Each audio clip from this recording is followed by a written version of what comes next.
En este tiempo de engaños y apostasía, Jesús te pregunta, si hoy regresaría, ¿te hallaré viviendo en la fe verdadera? Gloria al nombre del Señor. Hoy en Fe Verdadera quiero hablar de un testimonio extraordinario. Hay una persona que nos va a conceder un testimonio extraordinario, que nos va a alentar en esta vida cristiana para cada día ser mejores y avanzar y avanzar y avanzar hasta llegar a la meta final, porque ese es el objetivo de todo cristiano. Dice así: me encontraba cumpliendo con mis deberes militares del ejército de mi país cuando Dios impactó mi corazón de una forma estremecedora. Estaba al mando de un grupo de soldados, cuando enceguecí por mi fanatismo y abusando del poder que mi rango me otorgaba, ordené que ejecutaran a un joven cuya fe era contraria a mis principios, dice. Fue la forma como esa persona enfrentó la muerte. Y luego, cuando mis camaradas de arma y la turba enfurecida que lo había linchado pusieron a mis pies sus despojos, que sentí el peso de la gravedad de lo que yo había ordenado y permitido. Creo que eso marcó mi vida. Luego, cuando iba en una misión al extranjero, sucedió lo que definitivamente cambió todo mi ser. Fue durante ese viaje cuando el Señor habló directamente a mi corazón y no pude resistir su mirada de amor. En un instante el Señor me hizo comprender mi condición de pecador perdido, pero al mismo tiempo me ofreció el regalo de la salvación eterna. Todo eso llenó mi alma de un gozo difícil de explicar, que necesité de 3 días para reponerme del efecto de ese encuentro y aclarar mis ideas para decidir qué iba a hacer con mi vida. Qué extraordinario, ¿no? Fue entonces que decidí abandonar mi carrera de armas y dedicarme a predicar el Evangelio de Jesucristo. Permanecí en ese país durante 3 años testificando de mi fe y hablando de la gracia divina. Fue un tiempo muy difícil, porque incluso mis hermanos en la fe desconfiaban de mí debido a mi conducta anterior cuando servía en el ejército. Debido a que me enteré de un plan de parte de los líderes religiosos más influyentes de esa nación, que habían decidido asesinarme, a mí que antes era su mano derecha, a los cuales le daban carta para matar y toda libertad, ahora esos mismos religiosos querían matarme. Es que finalmente emigré a otro país. A partir de ese momento mi vida se transformó en un eterno peregrinar. Tuve que enfrentar muchos sinsabores, incluyendo la incomprensión de mis hermanos de la fe. Pero nunca me sentí abandonado por Dios. Muy por el contrario, siempre gocé de su presencia que me fortalecía en mis angustias. Recuerdo cómo el Señor en su gracia infinita me utilizó para que una mujer muy próspera y comerciante exitosa en su ciudad conociera y aceptara a Cristo como su Salvador personal. Ella y su familia. Prontamente comenzamos a realizar reuniones en su casa, porque toda la familia estaba llena de gozo del Señor y disponía de una enorme vivienda que acomodaron para realizar reuniones en su hogar. Ese lugar llegó a transformarse en un verdadero oasis para mí en medio del desierto y necesidades que me tocó vivir.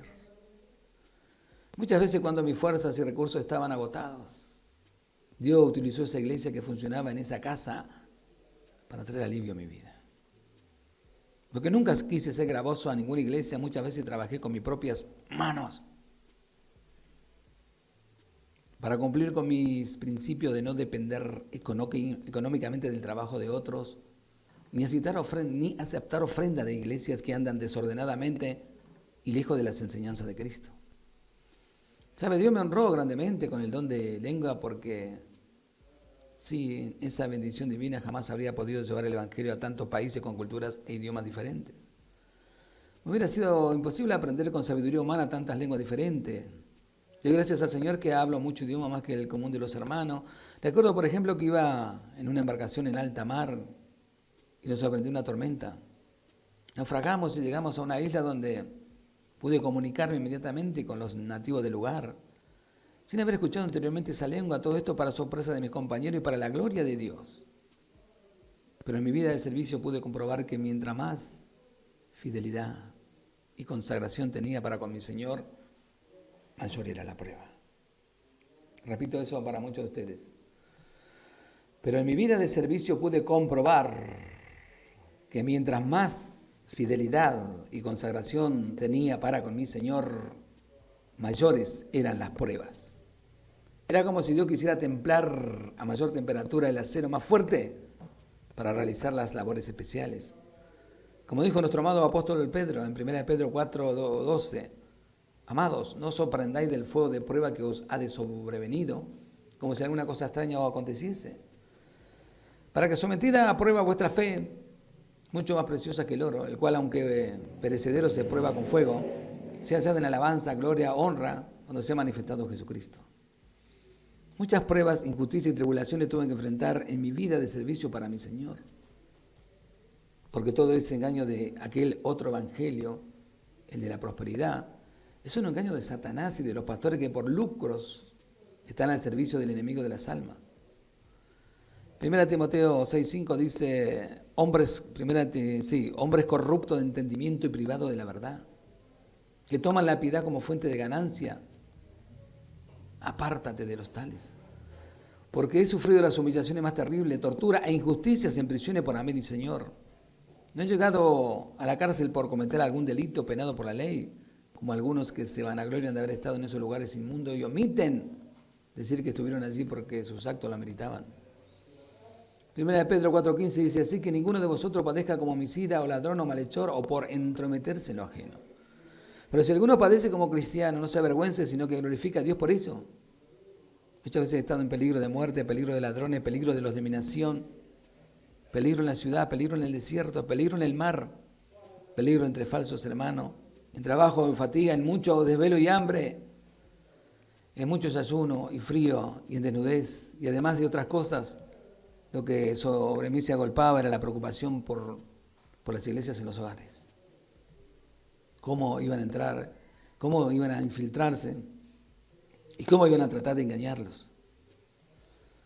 Gloria al nombre del Señor. Gálatas capítulo 4, verso 13 dice, pues vosotros sabéis que a causa de una enfermedad del cuerpo os anuncié el Evangelio al principio, y no me despreciaste ni desechaste por la prueba que tenía en mi cuerpo. Antes bien me recibiste como un ángel de Dios, como a Cristo Jesús.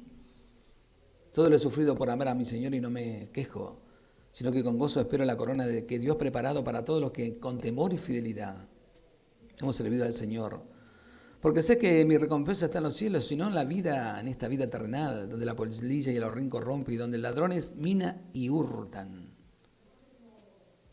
Y abajo estampa la firma la persona que mandó este testimonio extraordinarios y firma Saulo de Tarso. Qué extraordinario, ¿no? Esa sería la carta que Pablo hubiera mandado. Se tendría que hablar de su vida extraordinaria, de su conversión, de su servicio a Dios y de su final. Se da cuenta, no hay nadie más extraordinario que el apóstol Pablo para ser un ejemplo, para ser una inspiración y para enseñarnos cómo debemos conducirnos en la casa de Dios y cómo debemos ser cristianos. Pero a él lo sostuvo la fe en el Cristo glorioso que él creyó, ¿no? Que primero lo perseguía sin conocerlo, porque perseguir a alguien sin conocerlo es ilógico, pero lo perseguía sin conocerlo. Y cuando lo conoció personalmente, que se le presentó aquel glorioso día, y a partir de ahí cambió su actitud. En 3 días, mire, solamente le llevó 3 días. 3 días de ceguera para considerar toda su vida de enorme de pecado y arrepentirse de corazón, y que viniera Ananías y lograra, fuera lleno del Espíritu Santo, recibiera la vista y a partir de ahí saliera y comenzara a predicar a Cristo. Qué extraordinario, ¿no? Cuando hay gente que hace 20 años está dentro de la iglesia y nunca se convirtió a Cristo. Dicen que son cristianos y no son nada, porque cantan un corito, porque se conocen el Salmo 91, el 121, el 23. Vos sos cristiano porque viví para Cristo, no porque viví para una institución tampoco. Nunca se van a gloria, ¿no? Hace 20 años que estoy ahí, hace 30, no. Eso sería una vergüenza. Jamás le diste lugar al Espíritu Santo para que te guíe. Vuelvo a repetir lo que dije en otro momento. El Espíritu Santo no le dijo al apóstol Pablo, Pablo, mira, viste ahí en la casa donde están ahora reuniéndose, quédense ahí, no se vayan a ningún lado, Predíquense entre ustedes, ¿sabes? No ganen alma, no te vayas, no. El Espíritu Santo nunca dijo eso. El Espíritu Santo es el que te va a guiar, te va a sacar, te va a llevar, te va a poner donde Él quiere. El Espíritu Santo es un espíritu de acción, ¿Entendés? Así que si estuviste mucho tiempo encerrado en un cuadrado, estuviste perdiendo tu tiempo. Pero Dios aún te quiere dar la oportunidad de que salgas de esos lugares. Te quiere dar la oportunidad de que seas guiado por su Espíritu Santo. Y que algún día podamos llegar de alguna u otra manera, cuando estemos allá en el cielo, sentarnos junto al gran apóstol Pablo. Y no solo admirarlo por lo que él fue, por su negación, por su vida de sufrimiento y su consagración, sino poder oírlo de su propia boca, cómo sufrió por la causa de Cristo y cómo se gozó cuando los verdugos quisieron atemorizarlo, pero él sabía que ese mismo instante iba a estar en la presencia del Cristo de la gloria, a la cual él sirvió toda su vida. ¿Sabe? Nosotros necesitamos eso. Primero un encuentro con Dios como lo tuvo Pablo, para que cambie un montón de pensamientos que no son de Dios y actitudes que nos enseñaron que no tienen nada que ver con Cristo. Pero eso se busca al pie de la cruz, en la humillación, a solas con Dios, a solas con Dios, a solas con Dios. Esta pandemia tenía que haber servido para que muchos se hayan consagrado a Dios de corazón en sus hogares. Tendría que haber servido para que el Espíritu Santo se moviera con libertad. Sin embargo, para muchos fue una pérdida de tiempo porque nunca hicieron absolutamente nada de eso. Pero a otros lo lograron. Y hoy en día tienen convicciones reales, genuinas, y ya no dependen de hombres ni instituciones, sino que dependen de Dios. Pregunto, ¿quién fue la cobertura del gran apóstol Pablo? ¿A quién Pablo le rendía cuenta? ¿A quién era? A ver, ¿qué institución? ¿Qué denominación? Pablito, vos le servías a la Asamblea de Dios, Unión de las Asambleas, Asamblea Cristiana, a ver, no, al gran Cristo de la gloria. Él fue y será la cobertura de todo verdadero cristiano. Gloria al nombre del Señor.